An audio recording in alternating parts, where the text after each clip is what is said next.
Jadi saya rajin berolahraga adalah dalam rangka untuk menjaga supaya fisik tetap fit, sehingga mental saya fit, sehingga saya bisa bekerja menghasilkan decisions yang juga baik dan yang sudah register di platform Dana tuh hampir 200 juta orang. Financial literacy-nya di Indonesia masih belum merata ya? Iya, jangankan financial literacy, even yang more basic kayak digital literacy pun belum. Jadi Iya. tantangannya besar. Nah, ngomongin scam terus judi online segala macam, Ya, ini kan di masyarakat bawah tuh ya, mm.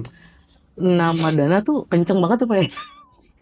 Kita bekerja sama dengan Malaysia. eh, polisian, dengan regulator, kementerian yang terkait untuk fight this together.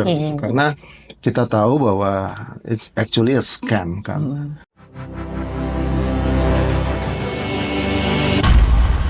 Gizmo Talk Podcast by Gizmology.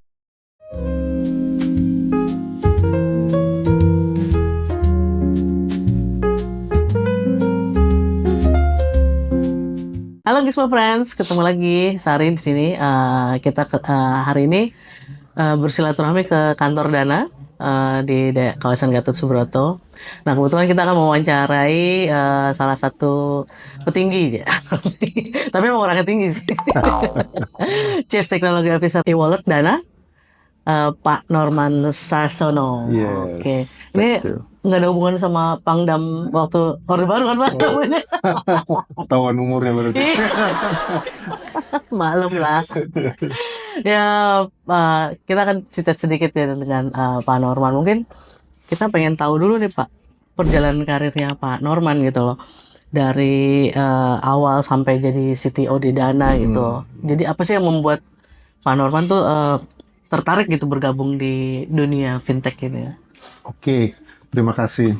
Thank you for having me ya. So, ya saya lahir besar di Bali, kemudian by education saya study physics, Iya. fisika, teknik fisika, kemudian juga computer science di Fakultas Matematika, terus bekerja mostly di software engineering. Yang paling lama saya pernah bekerja di Microsoft. Oh iya ya. Ya, Oke. terus saya berkesempatan untuk co-founded 2 startups, satu mati, satu diakuisisi. Terus kemudian bertemu dengan Vince, CEO-nya Dana, Iya, Pak. dan teman-teman C-level Dana yang lain. Terus kita align. Terus ya udah saya decide untuk ya membantu di Dana di sisi teknologi. Dan kalau mau di-relate ke fintech, long time ago saya pernah juga jadi software engineer yang bikin core banking systems di beberapa bank di Indonesia. Oke. Tapi nih Pak ya, aku lihat-lihat dulu tuh konten medsos sih. Nggak ada hubungannya sama fintech ya? Jadi Bapak tuh kalau nggak salah dikenal sebagai sosok tech bro gitu ya. Sangat suka sekali dengan olahraga gitu. Ada nge-gym, fitness, crossfit gitu. Ada pengaruhnya nggak sih Pak? Produktivitas kayak produktivitas dan keseimbangan hidup gitu kalau dengan pekerjaan Bapak seperti ini dengan aktivitas Bapak yang Ya, ya. sangat sporty. That is a very good question. Jadi kalau orang tanya kenapa sih olahraga tiap hari, tiap pagi, and doing olahraga yang very hard gitu kayak CrossFit. Jadi saya selalu akan balikin tiap hari kita makan, tiap hari kita tidur, ya tiap hari kita juga harus olahraga. Karena itu part of the things yang we need to do to keep ourselves healthy and fit. Jadi saya akan the reason why I'm doing that is because to do any work lah, bukan cuma saya sebagai CTO di fintech seperti Dana, tapi in any field yang butuh creative, inventive, and intellectual work, kita itu baru akan bisa membuat decisions yang baik apabila kita mentally fit. Ya, oke. Nah, mentally fit itu Betul, akan betul. terjadi Betul juga. kalau kita ada di fisik yang fit. Jadi saya rajin berolahraga adalah dalam rangka untuk menjaga supaya fisik tetap fit, sehingga mental saya fit, sehingga saya bisa bekerja menghasilkan decisions yang juga baik. Oh iya betul. Betul juga ya. Saya jadi tertampar Pak. Iya, karena kalau kita lagi sakit atau kita misalnya fisiknya nggak fit, eh, karena kan as a CTO, the most output of my work is decisions. Iya betul. Jadi decisions pun yang sifatnya bukan decision untuk saat ini. Yang kalau saya make a wrong decisions, impact-nya tuh bisa jauh di depan dan bisa fatal gitu. Oke. Jadi I need to ensure the decisions that I make is always good ones. Iya. Dan ya saya harus keep my mental state, my mental fit in such a way sehingga saya bisa make that Tapi decision. ada waktu tertentu nggak sih Pak? Maksudnya seminggu berapa waktu itu? I work out every day, Oh, oke. every morning, Pantesan deh. kecuali Sunday. Sunday saya totally rest. Oh, oke. Gitu. Jadi making it part of the rhythm. Jadi bangun pagi jam 5, olahraga jam 6 sampai jam setengah 8 biasanya. Terus shower, ke office, do the work, evening balik ke rumah, rest, repeat. Jadi I have a rhythm yang I have to do every day. Gitu. Oh, oke. Kayak sangat sekali. Tapi Pak di Dana ini ya, itu ada nggak sih prinsip atau filosofi itu yang diterapkan sama Pak Norman gitu dalam bekerja atau memimpin tim teknologi di Dana? One of the principle yang saya drive for me and also my team is we always want to be the better version of ourselves. Gitu. Jadi how we can improve as an individual, personally maupun professionally, and then abis itu ya how we can improve the team, how we can always improve app-nya Dana, how we can always improve the company. Jadi that mentality to always improve every single day. Nah itu yang saya try to emphasize to the team. Balik lagi nih Pak sebagai CTO gitu loh. Gimana sih kita Pak Norman gitu mengeluarkan ide-ide untuk inovasi membuat Dana tuh selalu maju gitu loh. Dapat Oke. inspirasi itu dari mana? Ya, jadi as a CTO, of course, saya dituntut untuk drive innovation. Cuma yang perlu saya highlight di sini bahwa innovation itu bukan berarti the whole ideas should come from me, gitu. Jadi fokus saya adalah gimana I can scale the innovation and making it systematic and programmatic terus repeatable. Gitu. Jadi saya lebih drive citizen innovators. Jadi ideas should come from anyone yang ada di Dana. And then if it's a good idea, then we will put the necessary investments untuk make that idea reality. Gitu. Jadi biasanya anyone has an idea, they propose, and then they do the necessary POC, proof of concept, atau POV, proof of value, and then if it makes sense, then from that POC result, we will really execute at scale and put the necessary investment, engineers to actually build that. Jadi idea of innovations itu bisa datang dari siapa aja. Terus there are efforts like we do internal hackathons gitu ya, untuk lihat ideas yang bisa muncul dari tim gitu ya.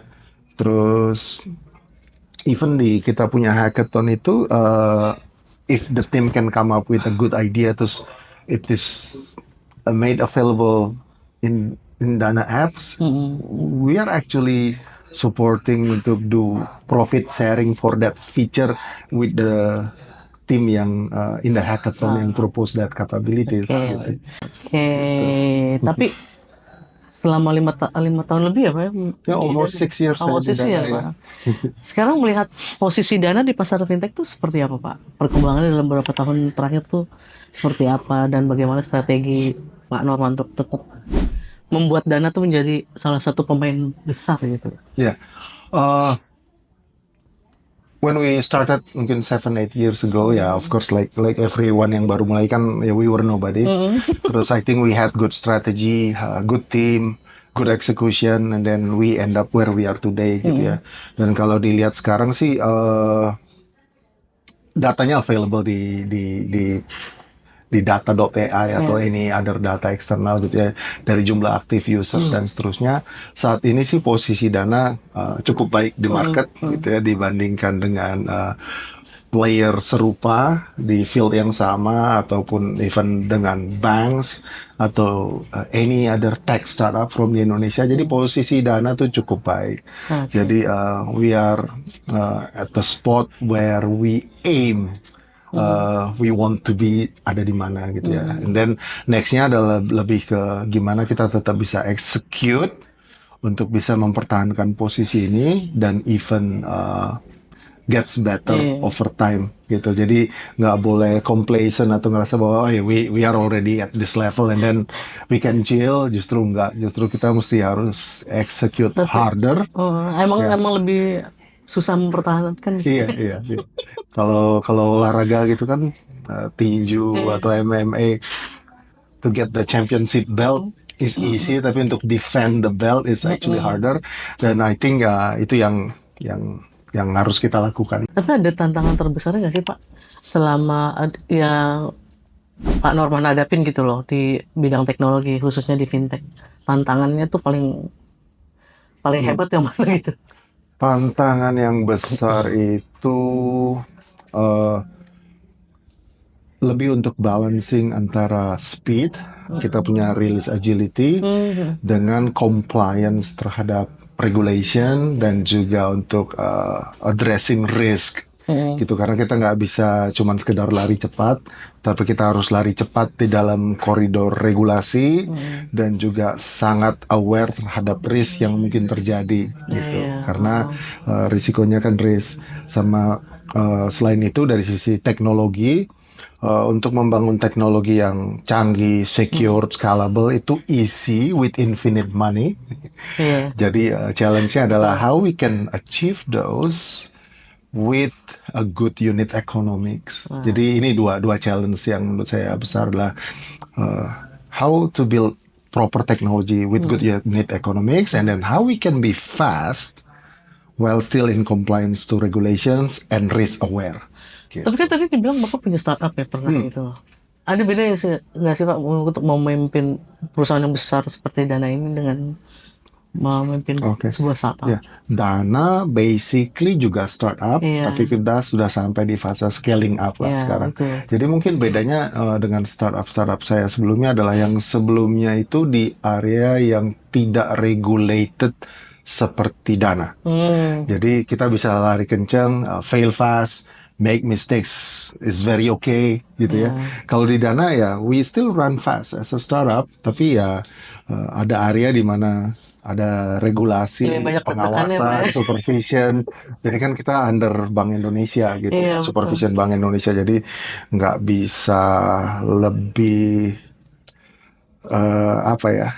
Urusan ke pemerintahnya lebih itu. Ya. Banyak was-wasnya ya Pak di situ. Sebenarnya yang membedakan Dana dengan platform e-wallet lain tuh, dompet digital lain tuh apa sih Pak di Indonesia ini? Kalau kita cuma bicara fitur di aplikasi atau capability dari suatu platform, sebenarnya semua sama aja ya, 11-12. Dan misalnya saya di Dana punya fitur X. Dalam 2 bulan, 3 bulan, semua pemain yang lain juga akan punya fitur X. Sebaliknya, misalnya pemain yang lain punya fitur Z, Dana lihat bahwa fitur Z ini bagus, ya kita akan build juga fitur Z. Jadi, in terms of fitur, innovation, atau unique value proposition, I think sebenarnya sama-sama aja gitu ya. Jadi mungkin yang membedakan adalah execution gitu ya. Jadi everyone can have the same strategy, same features, same things yang they want to build. Tapi executionnya itu yang akan different, dan execution is a mix of management, team atau talents, proses dan tools yang kita pakai, dan yang lebih penting adalah culture. Nah, itu yang I think membedakan Dana dengan yang lainnya, because we have that formula for executions. Gitu. Tapi kan ada beberapa istilahnya masyarakat yang tahu ini Dana gitu, ini dompet digital. Tapi ada juga kalangan yang belum terbiasa gitu dengan dompet digital dengan pembayaran digital. Nah, itu gimana? Bagaimana Dana bisa mengatasi tantangan untuk bisa membuat seluruh masyarakat lah untuk mengadopsi. Oke. Ya, Indonesia itu ada sekitar 280 juta penduduk. Terus data dari telco itu sekitar 240 juta itu punya akses ke mobile internet karena mereka subscriber telcos. Dan yang sudah register di platform Dana tuh hampir 200 juta orang. Jadi sebenarnya kita sudah hampir max out the total population yang punya akses ke mobile internet gitu ya. Jadi kita masih punya room to grow gitu ya. Jadi in terms of giving accessibility, mestinya untuk driving that financial inclusion, it's almost check, almost done. Jadi mungkin yang kita fokus selanjutnya bukan masalah memberi akses kepada orang yang belum terjangkau oleh mobile internet ataupun Dana sebagai e-wallet. Tapi gimana yang udah terjangkau ini kita bisa naikkan financial literacy-nya. Jadi that's the next focus. Jadi it's not just about financial inclusion karena ya with the numbers it's kind of like we've reached enough gitu ya. Jadi sekarang yang sudah di reach ini gimana kita bisa membantu menaikkan financial literacy mereka. Jadi mereka lebih melek terhadap financial services digital. Jadi bukan cuman payment, tapi kita kan juga launching capabilities around other financial service. Jadi Dana tuh juga sudah ada di investment, di insurance maupun di lending. Nah kalau kita giving all this other financial service to our existing payment customer, financial literasinya akan naik. Gitu. Kalau financial literasinya naik, berarti mereka akan make a good decision in terms of their digital financial lifestyle. Nah, kalau mereka sudah doing that good decisions in their digital financial lifestyle, financial health-nya akan increase. That's the ultimate goal. How we can increase financial health of all Indonesians.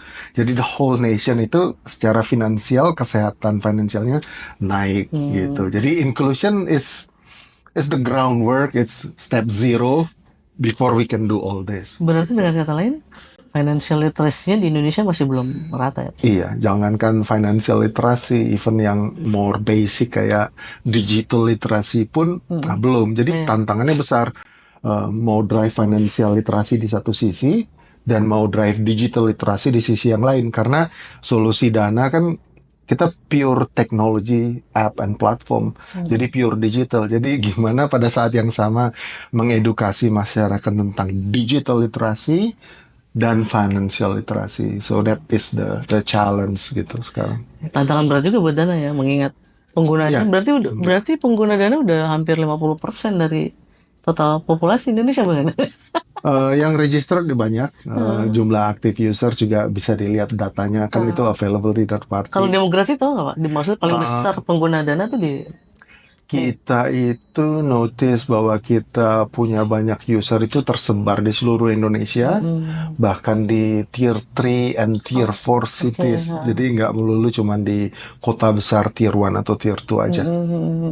Oke. Nah ngomongin soal teknologi nih Pak, ada pasti kan kita sekarang trennya udah ke AI ya Pak ya. Ada nggak sih pemanfaatan AI itu di Dana yang bisa jadi nilai tambah buat bersaing dengan kompetitor gitu untuk pengguna lah istilahnya gitu loh. Kira-kira sudah sejauh apa itu Pak pemanfaatan AI di Dana? Yeah, that's a very good questions. Jadi penggunaan artificial intelligence atau AI di Dana itu kita punya internal inisiatif yang kita sebut AI everywhere. Jadi kita mau infuse AI in any fields where it is relevant, any kind of AI, not just Gen AI yang lagi ngetrend sekarang ini gitu. Jadi kita recognize bahwa AI itu bisa dipakai untuk external ke app kita atau ke core capabilities kita yang kita serve customer, maupun yang kita pakai internally untuk employee-nya Dana atau untuk internal di sistem Dana gitu. Jadi for example yang external yang everyone already doing it, kayak misalnya chatbot gitu Ya, ya. oke. Jadi users itu bisa menyampaikan concerns mereka untuk berinteraksi dengan kita lewat chatbot. Jadi kita bisa lebih scale. Terus kemudian kita akan juga akan membuat more personalized experience with AI. Kemudian AI juga dipakai di kita punya sistem untuk build credit scoring, untuk scam scoring, Iya. untuk bisa punya sistem yang punya capability self healing kalau ada problem di servers, di systems di production, maupun juga di employee day to day untuk keperluan engineers untuk coding maupun designers untuk membuat desain. Jadi kita pakai tools AI. Jadi for example yang developers itu kita udah tahun lebih menggunakan AI untuk membantu aktivitas coding.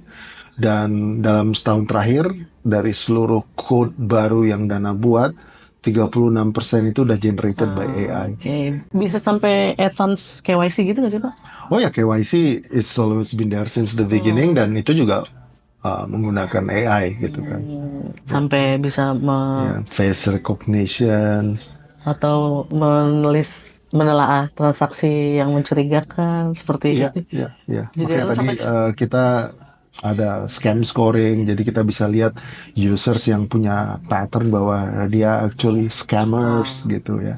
Terus kita punya risk engine bisa sampai segitu ya Pak. yang Apa aja bisa sih Pak tadi? Untuk ya khususnya untuk mengenali transaksi yang mencurigakan ya. kayak misalnya judi online gitu apa aja Pak? Jadi yang pertama mungkin ini dulu yang day to day dipakai oleh user. Setiap kali user melakukan transaksi atau payment, kita akan melihat banyak attributes dari transaction itu untuk bisa make a decision. Transaction ini legit from the right user for the right merchant at the right amount gitu ya. Atau transaksi ini wah ini definitely a fraud. Jadi kalau ini legit ya kita akan sukseskan transaksinya. Kalau kita yakin ini fraud, kita akan Belum. block it gitu. Oke. Tapi kalau kita nggak sure, wah ini legit atau enggak gitu ya, engine-nya akan melakukan challenge. Jadi bisa di challenge pakai SMS, pakai OTP, WhatsApp, bisa pakai face recognition, PIN, silent verification, any other mechanism untuk proof atau give more data points supaya kita yakin bahwa this is a legit transaction. Jadi kita punya risk engine yang fraud detection system yang capable untuk doing that decision making and doing that challenge. Oke, kalau udah kayak gitu berarti urusannya udah ke Ya, hukum ya Pak ya, ke polisi. ya, termasuk ya misalnya ada transaksi-transaksi yang mencurigakan, ada banyak pattern-pattern yang kita bisa lihat dari transaksi, dan ya untuk hal-hal seperti itu kalau ada yang mencurigakan ya kita bekerja sama dengan pihak yang berwajib gitu ya untuk address isunya sama-sama. Gitu. Nah ngomongin scam terus judi online segala macam ini kan di masyarakat bawah tuh ya nama Dana tuh kenceng banget tuh Pak ya. Kita sebagai platform gitu dituduhkan gitu ya. Itu tanggapan Pak Norman sendiri seperti apa Pak? Maksudnya Ya. apa segitunya gitu? I think it is not just about dana gitu ya, tapi basically kan kita punya fitur untuk send money atau transfer uang yang everyone in the market juga punya that capabilities gitu ya. Jadi basically it's just everyone in the country use money transfer capabilities to do any kind of money Iya. transfers. Sebenarnya kan semua dompet digital juga memiliki fitur itu Terus gitu. yang tadi kita bahas di awal, with the size or the scale of Dana, jadi number of transaction of money transfer pun akan proporsional dengan number of users and number of the transaction of each of the platform gitu. Jadi it's not necessarily about bahwa Dana is let's say it's the preferred money transfer platform because it has the capability to do that, and then people prefer to use it gitu. Jadi and then it's just proportional to the user base and the transaction that happens in that platform. Jadi basically is that gitu.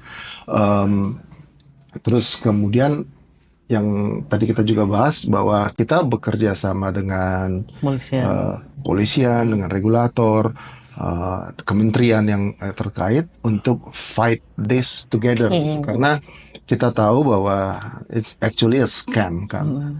Jadi kita wants to help ya our users, our citizens gitu untuk nggak fall into these scams. Iya. Jadi ada banyak measure yang kita lakukan dari sisi teknologi, dari sisi pattern recognition, and dari sisi kolaborasi dengan pihak yang berwenang dan berwajib untuk fight this together. Iya, kalau misalnya kalau dari saya sih sisi saya gitu ya, sisi positifnya ternyata saya baru tahu gitu kalau Dana ternyata punya nasabah sebanyak itu gitu. Jadi ini sedikit dari sisi positif ya gitu, sedikit membuka. Oh ternyata banyak juga pengguna Dana gitu loh. Terus sisi positif lainnya adalah ternyata orang lebih memilih Dana karena dari fitur-fiturnya yang mudah digunakan, mungkin entah itu user interface-nya. Decision user untuk pakai suatu platform itu kan a combination of several things. Mainly it's about trust gitu ya. Bahwa Iya, itu dia. kalau dia trust suatu platform, bahwa platform itu reliable, platform itu secure, platform itu quality of service-nya baik, jadi response time-nya baik, performance-nya cepat, itu akan jadi user interface, user experience-nya bagus, itu akan jadi preferred platform yang dipakai oleh user gitu. Jadi I think it's just back to that basic fundamentals. Tapi agak mencengangkan ya Pak, maksudnya kalau misalnya kita lihat dari data PPATK tuh ada perputaran uang dari judi online itu katanya di Dana sendiri tuh 5 triliun dengan transaksi 5 jutaan gitu ya Pak ya. Kalau nggak salah 5 juta deh. Total uangnya tuh sekitar 5 triliun. Itu berarti satu orangnya punya menghabiskan sekitar 900 ribuan gitu. Itu kan besar juga gitu loh. Terus dengan fitur yang semudah itu gitu, ada nggak sih dari Dana yang melakukan sesuatu hal gitu untuk mencegah itu, untuk lebih intinya gini, apa sih yang udah dilakukan Dana gitu loh untuk Oke. Mungkin yang paling gampang untuk lihat apa yang sudah kita lakukan adalah dari the numbers itself gitu. Those numbers is actually numbers yang we see the patterns and we report to the regulators. Itu Jadi Dana sendiri yang melaporkan itu ke PPATK. Jadi that data is something yang we report. So abis itu ya kita akan follow up dengan regulators. What can we do with this situation together untuk fight this together gitu. Mungkin apa ini kali Pak, kasarnya gitu ya. Karena fitur dan user interface-nya Dana itu lebih mudah gitu mudah digunakan dibanding dompet digital lain. Apa tidak membuatnya lebih sulit lagi? Maksudnya ada satu fitur yang paling banyak digunakan oleh orang-orang judi online itu akhirnya ditutup gitu misalnya. Dari sisi Dana lah istilahnya. Understand. We can see the patterns. Jadi whenever we see the patterns, we will work with the regulator untuk work together. What should we do with this pattern gitu. Kalau dari pengguna personal dibandingkan dengan pengguna perusahaan, itu perbandingannya berapa persen? Dana itu kan is a platform yang menghubungkan user as individual consumers dengan merchants maupun financial institutions gitu. Jadi di satu sisi majority pengguna Dana yang tadi kita bahas adalah user individual consumers like kita gitu. Sementara di sisi lain kita work with banks and financial institutions, channels switching, which is big companies, termasuk juga merchants, international merchants, online merchants maupun merchants yang small and medium businesses juga gitu. Jadi nah berarti kan ada perusahaan number of merchants I think we are at hundreds of thousands ya. Berarti ada kemungkinan si perusahaan SMB itu yang bertindak sebagai perantara judi online juga dong Pak. Oh, Tidak semuanya personal user dong. I see. Okay. If it's going to there, so we have merchants kan. Merchants itu macam-macam. Ada yang online, ada yang offline. We have proses untuk KYB namanya, Know Your Your Business. Business, Untuk terutama misalnya untuk yang small medium business untuk really verify what kind of merchants you are gitu ya, whether you are a valid business and so on. So there is a whole KYB process yang going on gitu ya. Terus ya if we see a pattern bahwa misalnya it's not aligned with that ya, we will not allow that.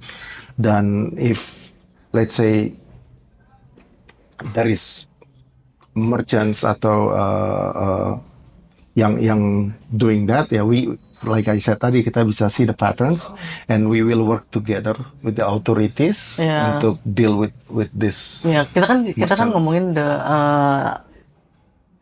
mudahnya gitu loh Yeah. untuk mengintegrasikan si aplikasinya Dana itu Yeah.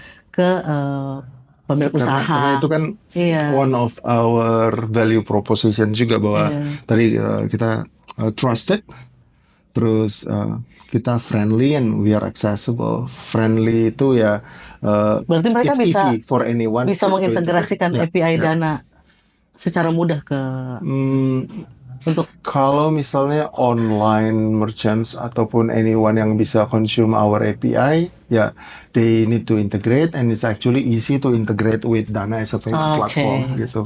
Terus kalau untuk SMB, ya one of the ya kalau SMB misalnya kan dia nggak punya capability untuk doing development dan doing API integration, ya they will use QR yang akan dipakai untuk jadi payment. ya aku rasa semua dompet digital juga punya kemudahan itu ya, Ya, Pak. sama. Paling money transfer, QR, API integration. Terus kita juga punya capability untuk doing yang namanya mini program. Jadi partner ini bisa punya fitur mereka available di dalam aplikasi Dana gitu. Mungkin salah satu yang menarik gara-gara fitur itu kali Pak, bebas biaya transfer. Ya, ya. Ya. Dihilangin aja Pak kalau nggak. Terus saya domel gitu. Tapi 6 tahun ya Pak ya, 6 Ya. tahun di Dana. Isu judul ini cukup sebagai jadi tantangan terbesar, masalah terbesar yang Bapak hadapi, atau ada yang pernah yang lebih besar lagi Pak? It is one of the problem among other problems. Dan kalau mau dilihat dari size or scale, I need to really look at it. Mungkin ini lebih ke problem yang dapat perhatian dari Lebih dari apa masyarakat gitu ya. Jadi that's why yeah, there is an effort yang we do together with the regulators and authorities untuk address this together gitu. Oke. Ada nggak sih Pak berencana untuk kayak bikin blockchain gitu Dana? Oke. Atau mungkin ada kedepannya ada inovasi baru lagi gitu dari Dana yang akan kita Ya, blockchain is a mean to achieve something gitu ya. Terus jadi gini, whenever there is a new technology, it's not necessarily we need to adopt and use it. okay. Gitu ya. Karena kan the idea is jadi it's not like there is a technology and we use it and then we stuff it into the face of the customer and use that gitu ya. nggak Jadi, semua customer mau ya, juga kan? kita harus berangkat dari what is actually the pain point or the problems that customer facing, and then we figure out a solution to solve that problem, and then we source what technology we can use to solve that problem. Jadi it's the other way around, bukan start dari teknologi terus kita tulis, tapi start oke. dari problemnya apa, and then we work backward untuk find out this technology suitable for this gitu. Karena the users itu they don't care about what technology you use, but they care of the value yang they get from using your app atau your Iya, platform. intinya solusi ya, Pak. Iya, ya? jadi they don't care belakangnya mau cloud, mau blockchain, pakai AI. They don't care. Yang penting adalah they get the value, they get a good quality of service, they experience a good user experience. That's the most important. Gitu. Iya, Jadi nanti teknologi ya can be anything. Iya, ini gitu. polanya startup banget ya, Pak ya. Impact. Iya. Impactful. Nah, ke depan tuh ada game changer nggak sih Pak di industri fintech kalau menurut Van Orvan? Ya, AI sekarang kan sudah mulai diadopt, tapi I think it's just the beginning gitu ya. Jadi AI itu is a very important wave in the industry at the level of impact seperti PC in the past, terus internet, terus smartphone. Nah sekarang AI. Jadi that game changing and impactful ke individual maupun ke organization atau businesses itu at that level, dan kita baru mulai. Jadi dalam 3 tahun 5 tahun ke depan evolusi dari AI ini akan itu nggak linear ya, itu eksponensial, dan adoption usage use case scenarios-nya juga akan jadi lebih masif dan lebih impactful. Ya jadi kalau saya lihatnya sih AI ya sekarang ya. Gimana tuh Pak Dana mempersiapkan diri untuk menghadapi perubahan-perubahan itu? Ya tadi like I said, kita kan sudah apply AI everywhere in any fields. Terus kita juga punya filosofi bukan technology first, tapi lebih ke value apa for the customer, and we source what technology yang suitable for that. Jadi we embrace any new technologies, we embrace AI, but when applying it, we are really think about where it actually can add values atau create values.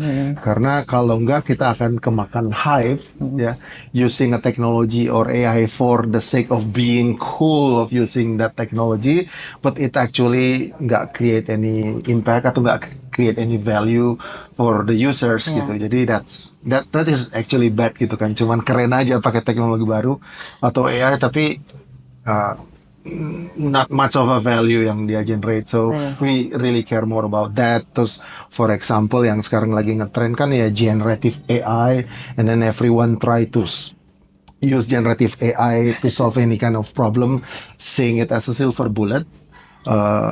Ya itu seolah-olah kita kayak punya generative AI hammer and everything looks like a nail gitu.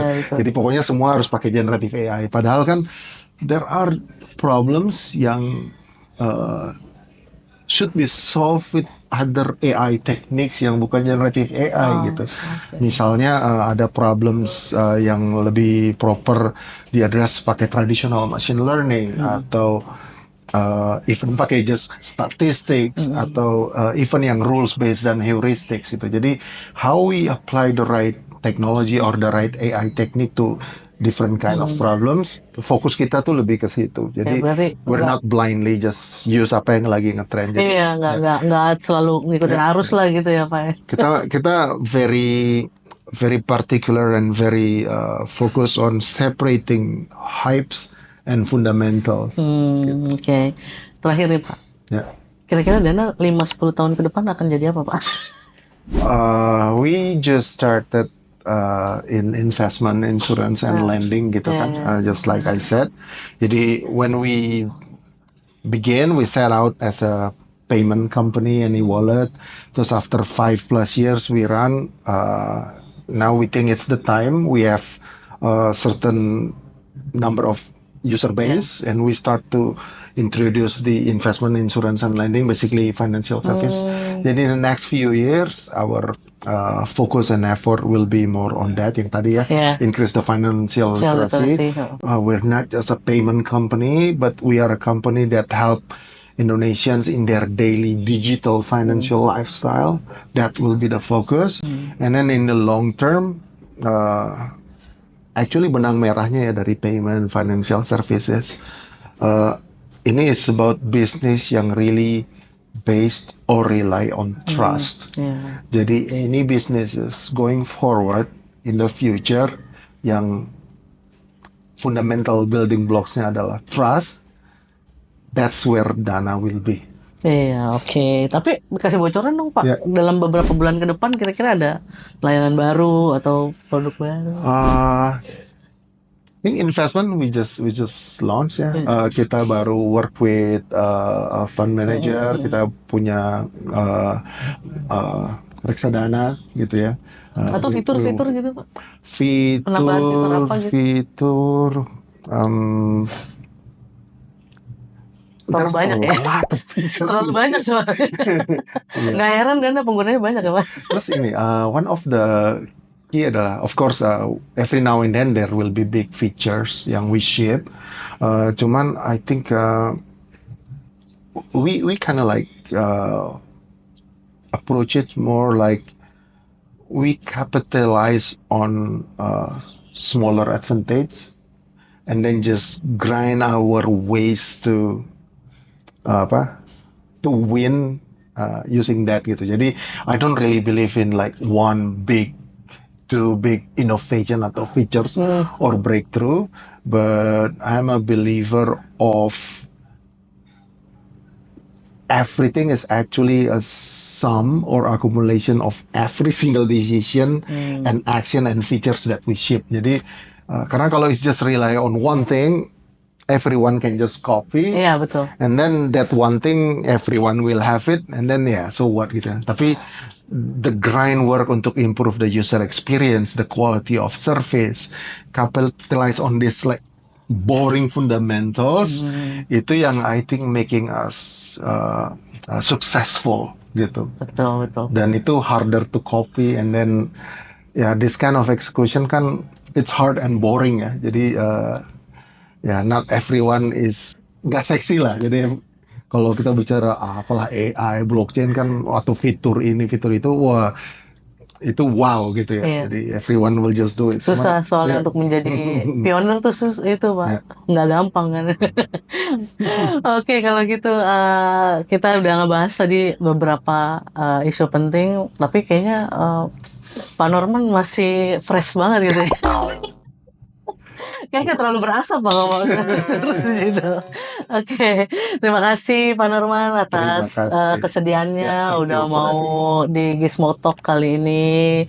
Terima kasih juga buat teman-teman Gizmo Friends yang udah nonton.